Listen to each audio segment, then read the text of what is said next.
So, Fina just released on the North American servers, and by just release, I mean she became available to us about 5 hours ago. So, the first thing that I did was, well, wake up at 5 a.m. in the morning and grind out theater so I could get both Fina and her weapon. That's not her weapon, this is her weapon. We're gonna get straight into it, and I'm gonna say straight up that Fina is pretty broken as a support for the characters that Fina is going to be good at supporting.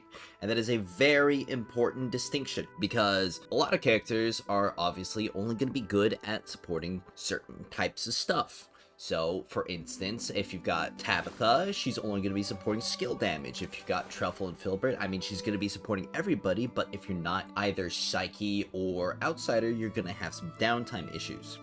If you're Daphne, good luck. And of course, MC buffs all weapon damage and weapon users. So, Fina is going to be very much like MC, where she is going to be a huge buff to all the weapon users, and a bit less of a buff to everybody else, but still pretty significant. Well, first off, I'm just gonna preface, I made a little bit of an oopsie. You might see right here that this is unlocked. And that is because this little skill material right here from the weekly bosses is dropped from the crystallophile. And if we take a look at the crystallophile, we can see that we get 2 of the drops from this guy completely for free. And the only other ones are these weapons. And granted, the Guishu Wretched is really good. Unfortunately for me, I got lucky and got it in my first drop. And we've got...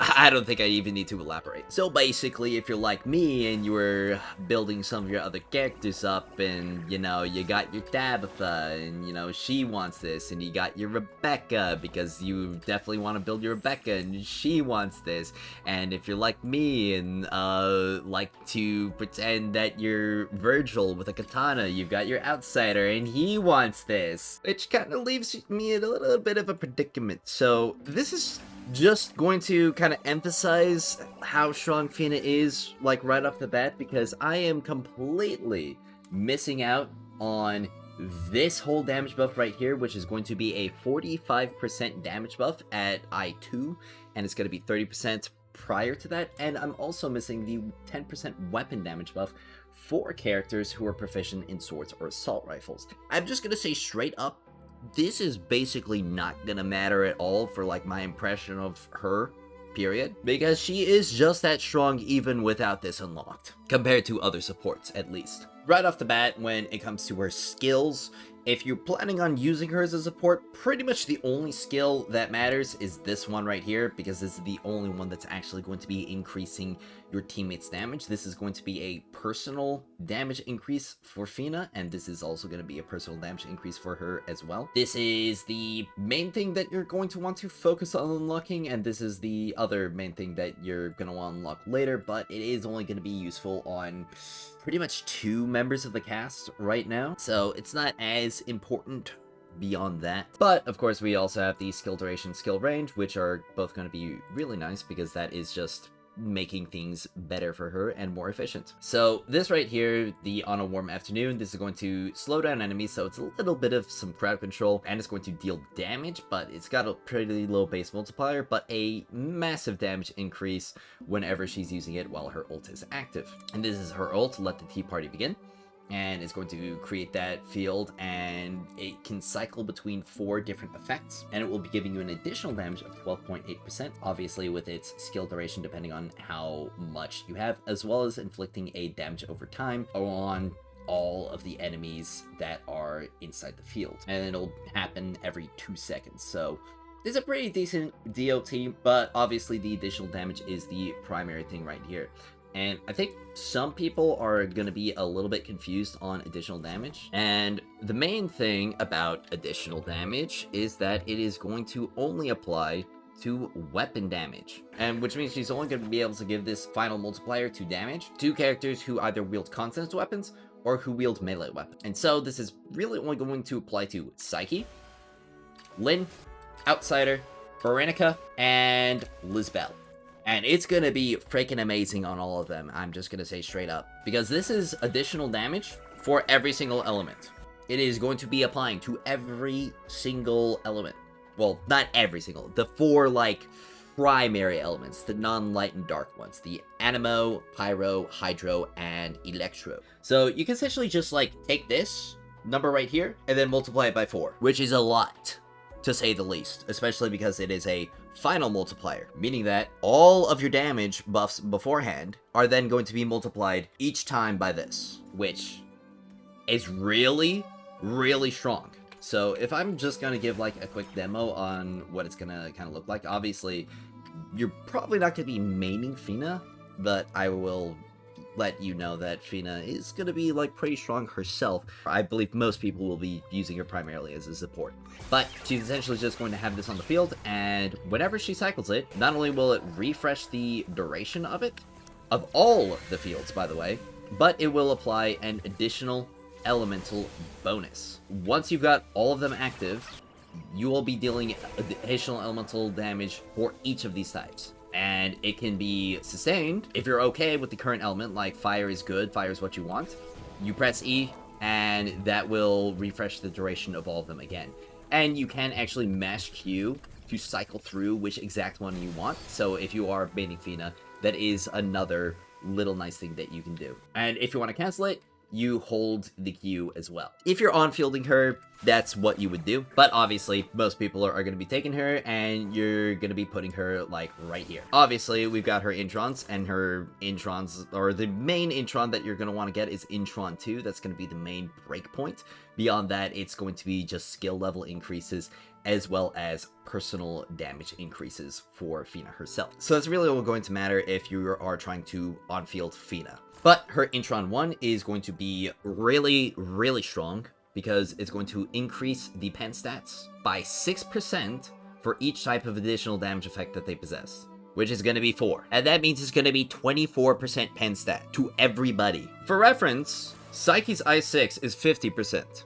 So you're literally giving everybody in the cast half of a Psyche I6, which is kinda crazy if you think about it. You also get the Intron 2, which not only is going to help her stack up the Tailweaver Quill buff significantly faster, but it's also going to make the max stacks 45. Of course, this isn't going to be as, like, massive of a damage increase compared to the I1, but it is still going to be a 50% increase to the buff that she applies, bringing it from 30% to 45%, which is significant, to say the least. I will say, when it comes to just, like, the majority of the cast, side of, like, Psyche and maybe Outsider, even if you aren't doing weapon damage, I imagine Fina is probably just going to wind up replacing Truffle for the majority of the cast, for the simple fact that this right here is going to have significantly higher uptime than Truffle's E for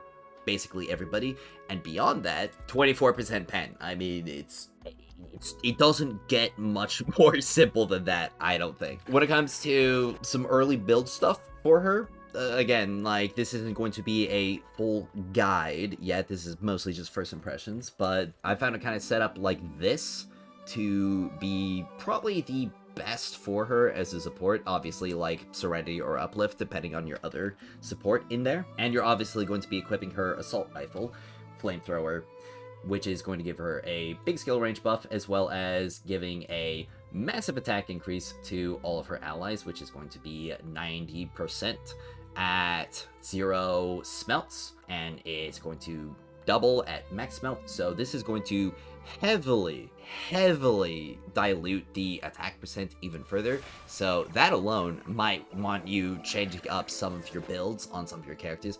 I could definitely see, if you're using her as a support on Lady Knifel, perhaps dropping an additional Scorch for another Volition. That's kind of like feels crafty right now. I haven't done the calculations or testing on that yet, so take that with a grain of salt. These wedges right here, skill duration for the Midnight Sun, you're going to be getting a ton of range from her weapon, and I don't really think you need that much more, but I feel like the duration is going to be a bit nicer to have. But of course, if you're stacking a bunch more Eternity, especially if you get higher refinements on your Eternities, I could definitely see you dropping this for a skill range, especially if you get even more refinements on like your signature. And when it comes to your signature right here, I would say Prismatic Neon is going to be the best if you're not running the MC, Because if you are running the MC, I'm pretty sure you only need about one of these, because it is going to apply as a debuff to the enemy, meaning it's going to increase the crit chance of all of your allies. You could double up just so you get even more coverage of it, but of course, if you want to build into Fina's personal damage a little bit more, you can put this one on instead, which is going to give her another attack increase. But outside of stacking more Blaze Eternities, there's not really going to be much else to equip on her other than like Scorches or other damage increases. Personally, I have found that Wings Inspo is going to help a lot with her uptime on her buffs. She could definitely run into an energy issue if you're not careful playing her. Obviously, getting the extra skill duration here and getting more refinements on her other wedges will help out with that. But for the time being, if you are somebody who doesn't have like +7 everything here, a nice Wings Inspo is definitely not going to hurt at all, especially since she is a support and you don't have to worry too much about her damage. Her job is to make your main character deal more damage. Now, if you are like running her as a on-fielded unit, whether you're playing co-op or you just like Fina that much, more similar to this is going to be a bit better. You know, obviously stacking some skill duration and having Gleam and Glimmer for the personal damage increase, morale instead of a support wedge. I feel like the Wings Inspo might still be good, but you could definitely drop this for more damage later if you stop running into any issues with your energy whatsoever. And obviously, if you are on fielding her or maining her, you would want to put on something like the Blade Amberglow for the attack increase potentially. But it depends on how many Scorches you're stacking, and you may find a bit better use of something like the Wayne Wraith, even though you are going to be getting a lot of your damage from the additional damage from your weapons. It really just depends on how much damage her abilities are going to be doing as an on-fielder, and I could definitely see it going up a bit more when you get your Antron 4, because that's going to be giving her some skill damage multipliers as well. And obviously when you have higher levels of your skills themselves. But I can just say straight up that Fina is going to take whatever Constance weapon character that you were going with before, and she's just going to turn their damage up to 11. Now, I know a lot of you are familiar with my Veronica guide from before. One of the big things that I was talking about was the fact that she just wasn't doing as much damage at the level of investment compared to other characters, especially like Psyche. I wound up taking about somewhere around 2 minutes to clear Eclosioneer with this whole setup right here. And I'm just going to say straight up, simply just swapping out Daphne for Fina turned that 2-minute clear on the boss to like a 30-second one. And I can show it right here. Like, this is going to be the, like, literally the exact same setup that I had in my Veronica before. Wayne Wraith, X-Crest Duo, all this. I didn't juice up any of the wedges any further. It's literally, the only thing that I upgraded was just this Wings Inspo right here. The duel is still +9. Legitimately, the only thing that's different is that I have Fina instead of Daphne. And it is literally a night and day difference. I'm going to put Fina out. I'm going to put the MC out. And actually, there is one thing that I learned about Veronica since the guide. And that's that you can actually snapshot the I1. So you don't actually have to reapply it while you're in mid-ult if you're doing that. So that is definitely really big. But we can see right here that I am doing significantly more damage with my Veronica. And granted, a little bit of that is also just going to be because of the surge that I have right now, but it's primarily Fina, and you can just see the crazy amount of like damage or multiple damage hits that I'm doing right here, and I actually wound up missing a bunch of my slashes just because Veronica decides to float up even higher in the air the more that you use it. But that was like a 44-second clear. That was literally more than twice as fast, and I got it down to like a 30-second clear on a good run. And that's just nuts. And crazy thing about that is I don't have either of these. Okay? I don't have the damage buff, and I don't have the weapon damage buff here. It's literally all this when it comes to that Veronica. When it comes to that same application on other units, like for instance, Psyche actually isn't going to see like a extremely significant increase over Daphne. Definitely not as significant as Berenica was seeing before. It is still going to be better to use Fina over Daphne on Psyche. I will say that straight up. I'm not gonna, like, be a misinfo merchant right here and say that Fina is a brick on Psyche. No, she is gonna be better. There is going to be one thing that you are going to have to consider, though, and that is your healing uptime on Psyche. So you are definitely going to want to invest in your Truffle and Filbert a bit more, get her some more HP so that she's doing some more healing. And if you've been getting a lot of your wedges, like your Wings Inspo up, you're definitely going to be able to craft like a plus 10 Nirvana. But unfortunately, there aren't really a lot of other HP increasing wedges. So the only other thing would obviously be to level her up even further, which will be pretty nice. And of course, unlock that. That is something that you are going to have to do if you are planning on swapping to Fina off of Daphne, at least for Psyche. But when it comes to all of the other units, Lyn obviously is just going to be better to run Fina over Truffle, just simply because it's going to be more uptime on that damage buff. Outsider, it's going to be better, even though he doesn't really have as much downtime on her.